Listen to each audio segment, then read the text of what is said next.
Welcome back to Egan learning. What is microbial fertilizer? എന്താണ് ജീവാണുവളം എന്നുള്ളതാണ് നമ്മൾ നോക്കാൻ പോകുന്നത്. നിങ്ങൾ ജൈവവളം രാസവളം എന്നൊക്കെ കേട്ടിട്ടുണ്ടാവും അല്ലേ? അതുപോലെ ഒരു വളം കൂടിയുണ്ട്, ജീവാണുവളം അഥവാ മൈക്രോബിയൽ ഫെർട്ടിലൈസർ.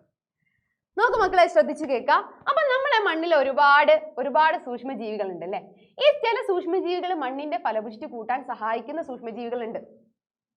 ഇങ്ങനെ മണ്ണിന്റെ ഫലപുഷ്ടി കൂട്ടാൻ സഹായിക്കുന്ന, വർദ്ധിപ്പിക്കാൻ സഹായിക്കുന്ന സൂക്ഷ്മജീവികളെ അടങ്ങിയിട്ടുള്ള പദാർത്ഥങ്ങളെയാണ് നമ്മൾ എന്ത് വിളിക്കുന്നത്?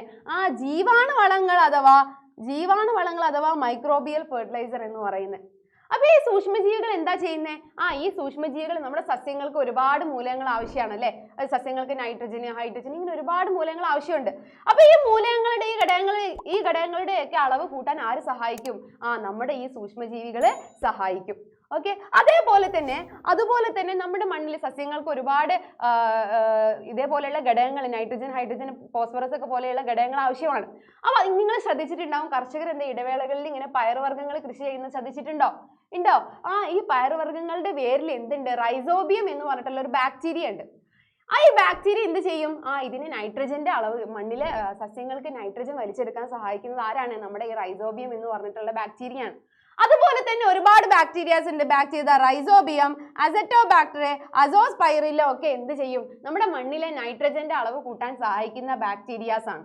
അതേപോലെ തന്നെ അക്വാറ്റിക് പ്ലാന്റ് ആയിട്ടുള്ള അസോള എന്ന് പറഞ്ഞാൽ നമ്മുടെ കുളത്തിലൊക്കെ കാണും, ഒരു പായൽ പോലെ കിടക്കുന്ന ഒരു പച്ച സാധനം അല്ലെ? പൂപ്പലും പായലൊക്കെ പോലെ കിടക്കുന്നതാണ് കേട്ടോ അസോള എന്ന് പറഞ്ഞാൽ. അപ്പൊ ഇത് എന്ത് ചെയ്യും? നമ്മുടെ മണ്ണിലെ നൈട്രജൻ കണ്ടന്റ് കൂട്ടാൻ, വർദ്ധിപ്പിക്കാൻ സഹായിക്കുന്ന ബാക്ടീരിയാസ് ആണ് കേട്ടോ. ഓക്കെ, അപ്പൊ നമ്മുടെ ജീവാണുവളം അഥവാ മൈക്രോബിയൽ ഫെർട്ടിലൈസർ എന്ന് പറഞ്ഞാൽ എന്താണ്? നമ്മുടെ സൂക്ഷ്മജീവികൾ അടങ്ങിയിട്ടുള്ള, മണ്ണിന്റെ ഫലപുഷ്ടി വർദ്ധിപ്പിക്കാൻ സഹായിക്കുന്ന സൂക്ഷ്മജീവികൾ അടങ്ങിയിട്ടുള്ള പദാർത്ഥങ്ങളെയാണ് നമ്മൾ എന്ത് വിളിക്കുക? ജീവാണുവളങ്ങൾ എന്ന് വിളിക്കുക. ഈ ജീവാണുവളം നമ്മൾ പ്രയോഗിക്കുമ്പോൾ ശ്രദ്ധിക്കേണ്ട 3 കാര്യങ്ങളുണ്ട്. ശ്രദ്ധിക്കുക. നമ്മൾ ഒന്നാമത്തെ കാര്യം, നമ്മൾ അപ്പോൾ കെമിക്കൽ പെസ്റ്റിസൈഡ്സോ രാസകീടനാശിനികളോ രാസവളങ്ങളോ നമ്മൾ ഉപയോഗിക്കരുത്. രാസവളങ്ങളോ നമ്മൾ എന്ത് ചെയ്യരുത്? ഉപയോഗിക്കരുത്. അത് ഒന്നാമത്തെ കാര്യം. രണ്ടാമത്തെ കാര്യം, നമ്മൾ എന്ത് ചെയ്യണം?